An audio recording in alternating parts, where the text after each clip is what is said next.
ഞാൻ എൻ്റെ gaming P C replace ചെയ്ത് ആപ്പിളിൻ്റെ മാക് മിനി M4 മേടിച്ചിട്ടുണ്ട്. ആപ്പിളിൻ്റെ തന്നെ ഏറ്റവും വാല്യൂ ഫോർ മണി പ്രോഡക്റ്റ് ആണ് ആപ്പിളിൻ്റെ മാക് മിനി എന്ന് പറയുന്നത്. ഈ വർഷം അതിൻ്റെ വാല്യൂ ഫോർ മണി ഇരട്ടിയായിട്ടുണ്ടെന്ന് എനിക്ക് പറയാണ്ടിരിക്കുന്നു. കാരണം ഇതിൻ്റെ കുറേ സ്പെസിഫിക്കേഷനിൽ കംപ്ലീറ്റ്ലി ചേഞ്ച് വന്നിട്ടുണ്ട്. അതുപോലെ തന്നെയാണ് പ്രൈസിങ് നോക്കുകയാണെങ്കിൽ കഴിഞ്ഞ വർഷം ഉണ്ടായിരുന്ന സെയിം മാക് മിനിയുടെ പ്രൈസുമാണ്. ഏകദേശം ഞാൻ ഈ ഒരു പ്രോഡക്റ്റ് മേടിച്ചത് 49,900 ആണ്. ആ ഒരു പ്രൈസിന് നിങ്ങൾ ഏതൊരു വിൻഡോസ് മെഷീൻ മേടിച്ചാലും ഇതിൻ്റെ അത്ര പെർഫോമൻസ് ഒന്നിനും കിട്ടാൻ പോകുന്നില്ല. എഡിറ്റിങ്ങിന്റെ കാര്യത്തിലാണ്, ഗെയിമിങ്ങിന്റെ കാര്യത്തിലല്ല. അപ്പൊ എന്തൊക്കെയായാലും ദിസ് ഇസ് ഫോർമോസ്. ഇതാണ് മാക് മിനിയുടെ വീഡിയോ.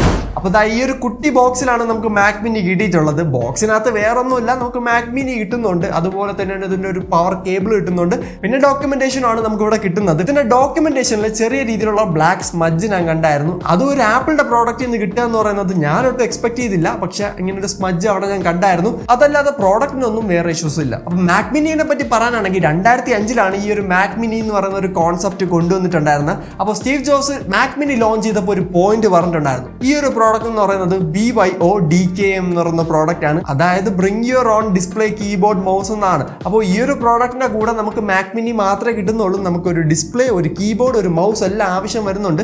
ആൻഡ് ഇതിനൊക്കെ ടോട്ടൽ കോസ്റ്റ് നമ്മൾ കാൽക്കുലേറ്റ് ചെയ്യുകയാണെങ്കിൽ അറൗണ്ട് ഒരു 58,000 റുപ്പീസിന് നല്ലൊരു ഡീസെന്റ് എഡിറ്റിംഗ് മെഷീൻ നമുക്ക് സെറ്റ് ചെയ്യാൻ പറ്റും. ആൻഡ് ഈ ഒരു പ്രോഡക്റ്റ് ഞാൻ പർച്ചേസ് ചെയ്തിട്ടുള്ളത് 49,000 ആണ്. ആ ഒരു പ്രൈസിന് എങ്ങനെ മേടിക്കാമെന്ന് ഞാൻ പറഞ്ഞുതരാം. ഫസ്റ്റ് ഓഫ് ഓൾ ഈ ഒരു പ്രോഡക്റ്റ് നോക്കുകയാണെങ്കിൽ വളരെ കോമ്പാക്ട് ആണ്. നേരത്തെ ഉണ്ടായിരുന്ന മാക് മിനി M2 വെച്ച് നോക്കുകയാണെങ്കിൽ ഇതിന്റെ ഓവറോൾ ഫുട് പ്രിന്റ് കുറഞ്ഞിട്ടുണ്ട്, ലേശം ഹൈറ്റ് കൂടിയിട്ടുണ്ട്.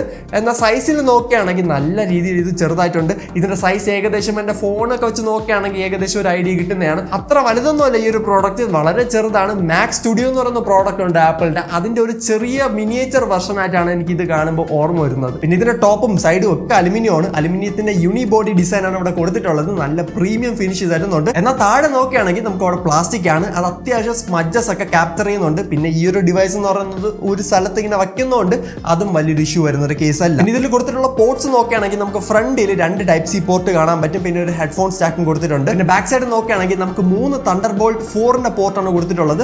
Type-C ഇന്റർഫേസ് ആണ് ഇവിടെ കൊടുത്തിട്ടുള്ളത്. പിന്നെ USB-A പോർട്ട് വരുന്നില്ല. അതിന് പകരം നമ്മളൊരു അഡാപ്റ്റർ മേടിക്കേണ്ടി വരും. Type-C to USB-A അഡാപ്റ്റർ എന്തായാലും ഈ ഒരു പ്രോഡക്റ്റ് പർച്ചേസ് ചെയ്യുകയാണെങ്കിൽ മസ്റ്റ് ആയിട്ട് പർച്ചേസ് ചെയ്യാം. പിന്നെ ബാക്ക് സൈഡിൽ ഫുൾ സൈസ് HDMI പോർട്ട് കൊടുത്തിട്ടുണ്ട്. അതുകൊണ്ട് തന്നെ ഡിസ്പ്ലേ ഔട്ട് നമുക്ക് എടുക്കാൻ പറ്റും. ആൻഡ് എതർനെറ്റ് പോർട്ട് ഇവിടെ വരുന്നുണ്ട്. ആൻഡ് നമുക്ക് നോക്കുകയാണെങ്കിൽ പിന്നെ ഒരു പവർ കേബിൾ കണക്ട് ചെയ്യാനുള്ള പോർട്ടുമാണ് മെയിൻ ആയിട്ട് വരുന്നത്. വളരെ മിനിമൽ ആണ് ഇതിന്റെ പോർട്ട് സെലക്ഷൻ എന്ന് പറയുന്നത്. അതുകൊണ്ട് തന്നെ അഡാപ്റ്റേഴ്സ് ഒക്കെ മസ്റ്റ് ആയിട്ട് ഈ ഒരു പ്രോഡക്റ്റിന് വേണം. പിന്നെ പവർ ബട്ടൺ ഇവിടെ ഒന്നും കാണാൻ പറ്റത്തില്ല. ടോപ്പിൽ കാണാൻ പറ്റത്തില്ല, സൈഡിൽ കാണാൻ പറ്റത്തില്ല, ഫ്രണ്ടിലും പവർ ബട്ടൺ ഒന്നും കൊടുത്തിട്ടില്ല. അതിന് പകരം ചെയ്തിരിക്കുന്നത് ആപ്പിളിന്റെ എഞ്ചിനീയറിംഗ് മാസ്റ്റർ പീസ് ആണ്. നമുക്ക് പവർ ബട്ടൺ അടിഭാഗത്താണ് കൊടുത്തിട്ടുള്ളത്. എനിക്ക് തോന്നുന്നു ആപ്പിൾ ഉദ്ദേശിക്കുന്നത് ഈ ഒരു പ്രോഡക്റ്റ് നേരെ വെക്കണേക്കാളും തിരിച്ചു വെച്ച് യൂസ് ചെയ്യാനായിരിക്കും ആപ്പിൾ മൈൻഡിൽ കാൽക്കുലേറ്റ് ചെയ്തിട്ടുള്ളത്. എന്നാൽ ഇതിൻ്റെ എക്സ്പ്ലനേഷൻ ആപ്പിളിൻ്റെ അടുത്തൊക്കെ ചോദിക്കുകയാണെങ്കിൽ ആപ്പിൾ പറയുന്നത് വേറൊന്നുമല്ല, ഈ ഒരു മാക് മിനി അങ്ങനെ ആരും ഷട്ട് ഡൗൺ ചെയ്യാറില്ല. വല്ലപ്പോഴൊക്കെ ആൾക്കാർ ഷട്ട് ഡൗൺ ചെയ്യാറുള്ളൂ. അതുകൊണ്ട് തന്നെ പവർ ബട്ടൺ അടിയിൽ പ്ലേസ് ചെയ്താലും വലിയ ഇഷ്യൂസ് ഒന്നും ഇല്ല എന്നാണ് ആപ്പിളിലെ എഞ്ചിനീയേഴ്സ് പറയുന്നത്. അപ്പോൾ എനിക്ക് പറയാനുള്ളത്, ഞാൻ എപ്പോഴും എൻ്റെ PC ഷട്ട് ഡൗൺ ചെയ്ത് വെക്കാറുണ്ട്. അപ്പോൾ എന്നെ പോലെയാണ് നിങ്ങളെങ്കിലും നല്ല രീതിയിൽ ബുദ്ധിമുട്ട് വരും. അതായത് നമ്മളൊന്ന് ലിഫ്റ്റ് ചെയ്യണം ഇതിൻ്റെ പവർ ബട്ടൺ ആക്സസ് ചെയ്യണമെങ്കിൽ. മെയിൻ ആയിട്ട് സംഭവം വേറൊന്നുമല്ല, ഈ ഒരു പവർ ബട്ടൺ അടി പ്ലേസ് ചെയ്യുകയാണെങ്കിൽ നല്ല രീതിയിലുള്ള മാർക്കറ്റിംഗ് ആണ് ആപ്പിളിന് കിട്ടുന്നത്. ഇതിപ്പോൾ ആദ്യമായിട്ടല്ല അവരിങ്ങനെ ചെയ്യുന്നത്. ഇതിന് മുന്നേയും വേറെയും പ്രോഡക്ട്സിൽ ഇതുപോലെ ചെയ്തിട്ടുണ്ട്. ഫസ്റ്റ് നോക്കുകയാണെങ്കിൽ നമുക്ക് മാജിക് മൗസ് എന്ന് പറയുന്ന ഒരു പ്രോഡക്റ്റ് വരുന്നുണ്ട്. ആപ്പിളിൻ്റെ ഒരു മൗസ് ആണ്. അപ്പോൾ അതിൻ്റെ ചാർജിങ് പോർട്ട് നോക്കുകയാണെങ്കിൽ അടിഭാഗത്താണ്. അതായത് ചാർജ് ചെയ്തുകൊണ്ട് നമുക്ക് ആ ഒരു മൗസ് യൂസ് ചെയ്യാൻ പറ്റത്തില്ല. ഈ ഒരു സംഭവം എന്ന് പറയുന്നത് വേറൊന്നുമല്ല, ഈ ഒരു പവർ ബട്ടൺ അടി പ്ലേസ് ചെയ്യുകയാണെങ്കിൽ ആൾക്കാർ ഇതിനെടുത്ത് വെച്ച് ട്രോളും.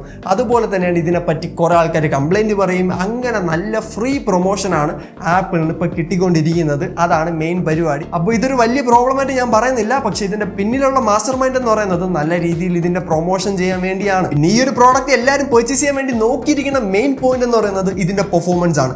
ആപ്പിളിന്റെ M4 ചിപ്പാണ് ഇവിടെ യൂസ് ചെയ്തിട്ടുള്ളത്. ടോട്ടൽ ഓഫ് 10 കോർ CPU-യും 10 കോറിന്റെ GPU-യും ഇവിടെ കൊടുത്തിട്ടുണ്ട്. 3 നാനോമീറ്ററിന്റെ ഫാബ്രിക്കേഷനിലാണ് ഈ ഒരു ചിപ്സെറ്റ് വരുന്നത്. M4 ചിപ്സെറ്റ് നല്ല പവർ എഫിഷ്യന്റ് ആണ്. അതുപോലെ തന്നെ പവർഫുള്ളും ആണ്. പവറിന്റെ കാര്യത്തിലൊന്നും ഒരു കുറവില്ല. ഇപ്പോൾ 4K എഡിറ്റിംഗ് ആണെങ്കിലും അതുപോലത്തെ വർക്കൊക്കെ ഈസി ആയിട്ട് ഹാൻഡിൽ ചെയ്തോളും. 4K എഡിറ്റിങ്ങിന്റെ കേസാണ് ഞാൻ പറയുന്നത്. അതിന് മേളിലോട്ട് ഞാൻ ഒട്ടും റെക്കമെൻഡ് ചെയ്യുന്നില്ല. ഇതിന്റെ M4 Pro നോക്കുന്നതായിരിക്കും കുറച്ചുകൂടെ ബെറ്റർ. 4K എഡിറ്റിംഗ് എന്ന് പറയുന്നത് ഒരു നോർമൽ ടൈം ലൈൻ, അതിൽ 4-5 ലെയർ ഓഫ് 4K ക്ലിപ്പൊക്കെ ഉണ്ടെങ്കിൽ പോലും വലിയ ഇഷ്യൂസ് ഇല്ല. എന്തിനു പറയണം, ഈ ഒരു വീഡിയോ ഇപ്പം ഞാൻ എഡിറ്റ് ചെയ്തുകൊണ്ടിരിക്കുന്നതും ഫൈനൽ കട്ട് പ്രോയിലാണ്, അതും ആപ്പിൾ M4-ൽ. അതുകൊണ്ട് തന്നെ പെർഫോമൻസ് ഇപ്പോൾ ഇതുപോലത്തെ വീഡിയോസ് എഡിറ്റ് ചെയ്യാനാണെങ്കിലും ഫോട്ടോസ് എഡിറ്റ് ചെയ്യാനാണെങ്കിലും നോർമൽ ഒരു കമ്പ്യൂട്ടർ നോക്കുകയാണെങ്കിൽ പോലും ഈ ഒരു പ്രോഡക്റ്റ് അടിപൊളി അടിപൊളി തന്നെയാണ്. ഈ ഒരു M4 ചിപ്പ് ആയതുകൊണ്ട് തന്നെ വലിയ രീതിയിലുള്ള പവർ കൺസപ്ഷൻ പോലും വരുന്നില്ല. വളരെ കുറച്ച് പവറിൽ ഇത് നല്ല സ്മൂത്ത് ആയിട്ട് ഓടിക്കോളും. പെർഫോമൻസിന്റെ കേസിൽ ഒരു ഇഷ്യൂസും ഇല്ല. എന്നാൽ 3D വർക്കുകൾ അല്ലെങ്കിൽ GPU ഇന്റൻസീവ് ആയിട്ട് എന്തെങ്കിലും ചെയ്യുന്നുണ്ടെങ്കിൽ M4 Pro പർച്ചേസ് ചെയ്യുന്നതായിരിക്കും ബെറ്റർ. പിന്നെ നിങ്ങളിൽ ആരെങ്കിലും ആപ്പിളിന്റെ M4 ഗെയിം കളിക്കണമെന്ന് ആഗ്രഹമുള്ള ആരെങ്കിലും ഉണ്ടെങ്കിൽ M4 എടുക്കുന്നതിനെക്കാട്ടും M4 Pro എടുക്കുന്നതായിരിക്കും ബെറ്റർ. ഇപ്പൊ ഗെയിം കളിക്കണമെന്നുണ്ടെങ്കിൽ മാക്ക് അതിനെക്കാട്ടും നല്ലൊരു റെക്കമെൻഡേഷൻ ഞാൻ തരാം. നല്ലൊരു വിൻഡോസ് PC ബിൽഡ് ചെയ്യുക, അതായിരിക്കും കുറച്ചുകൂടെ ബെറ്റർ എന്ന് പറയുന്നത് ഗെയിമിങ്ങിന്. പക്ഷെ വീഡിയോ എഡിറ്റിങ്ങിന് ആശാൻ പുലിയാണ്. പ്രത്യേകിച്ച് 50,000 രൂപയുടെ Mac mini M4 value four മണിയാണ് ഈ ഒരു പ്രൈസ് പോയിന്റിന്. ഗെയിമിങ്ങിന് ഈ ഒരു പ്രൈസ് പോയിന്റിൽ നല്ലൊരു വിൻഡോസ് മെഷീൻ ഉണ്ടാക്കാൻ പറ്റും. എന്നാൽ സിംഗിൾ കോർ പെർഫോമൻസ് നല്ല രീതിയിലുള്ള നല്ല വീഡിയോ എഡിറ്റിംഗ് മെഷീൻ വേണമെങ്കിൽ ഇത് നല്ലൊരു ഓപ്ഷൻ തന്നെയാണ്.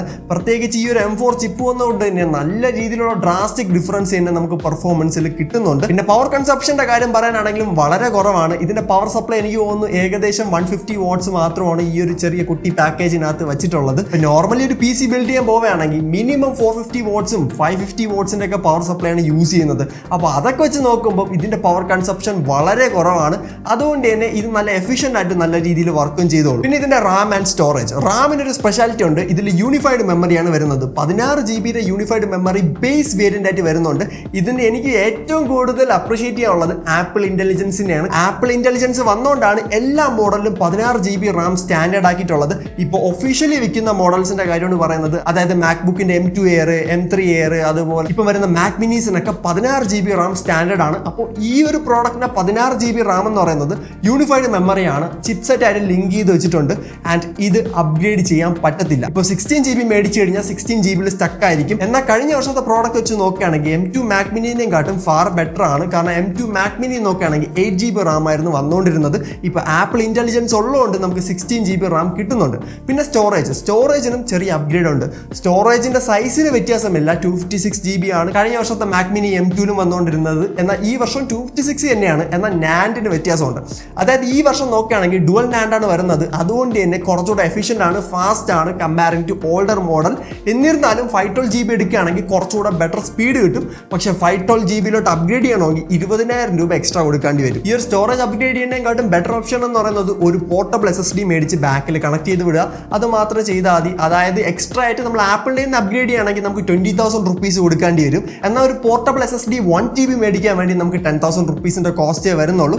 അതായിരിക്കും കുറച്ചുകൂടെ വാല്യൂ ഫോർ മണി. പിന്നെ ഇതിൽ ബിൽറ്റ് ഇൻ സ്പീക്കേഴ്സ് വരുന്നുണ്ട്. സ്പീക്കറിന്റെ പെർഫോമൻസും അത്യാവശ്യം നല്ലതാണ്. എന്നാൽ ഒരുപാടൊന്നും എക്സ്പെക്ട് ചെയ്യല്ലേ. അത്യാവശ്യം നല്ല രീതിയിൽ ഇത് സൗണ്ടും കാര്യങ്ങളൊക്കെ നമുക്ക് ഔട്ട്പുട്ട് തരുന്നുണ്ട്. നോർമലി ഒരു ലാപ്ടോപ്പിന്റെ സ്പീക്കറിനെക്കാട്ടും കുറച്ചുകൂടെ ബെറ്റർ ആയിട്ടുള്ള സ്പീക്കറാണ് നമുക്ക് ഇവിടെ കിട്ടുന്നത്. പിന്നെ OS നോക്കുകയാണെങ്കിൽ നമുക്ക് macOS Sequoia ആണ് വരുന്നത്. പിന്നെ ആപ്പിൾ ഇന്റലിജൻസ് ഇൻബിൽഡ് ആയിട്ട് വരുന്നുണ്ട്. അതായത് സിറിയുടെ ഫീച്ചറും പിന്നെ മറ്റേ ട്രാൻസ്ലേഷന്റെ ഫീച്ചറും അങ്ങനത്തെ കുറച്ച് ഫീച്ചേഴ്സ് ഒക്കെ കൊടുത്തിട്ടുണ്ട്. ഞാൻ ഒട്ടും ഇംപ്രസ്ഡ് അല്ല. പക്ഷെ ഒരു കമ്പ്യൂട്ടർ എന്ന് വെച്ച് നോക്കുകയാണെങ്കിൽ ഇതൊക്കെ കൊടുത്തിട്ടുള്ള തന്നെ വലിയ കാര്യം. അപ്പോൾ ഇതിൽ കൊടുത്തിരിക്കുന്ന AI ഫീച്ചേഴ്സിനെ പറ്റി ഒരുപാട് കുറ്റം പറയാൻ പറ്റത്തില്ല. കാരണം ഇതുള്ളതുകൊണ്ടാണ് നമുക്ക് 16 GB കിട്ടിയിട്ടുള്ളത്. അപ്പോൾ ഇതിന്റെ ഒരു ഡെഡിക്കേറ്റഡ് വീഡിയോ വേണമെങ്കിൽ തീർച്ചയായും താഴെ കമന്റ്സിൽ മെൻഷൻ ചെയ്യുക.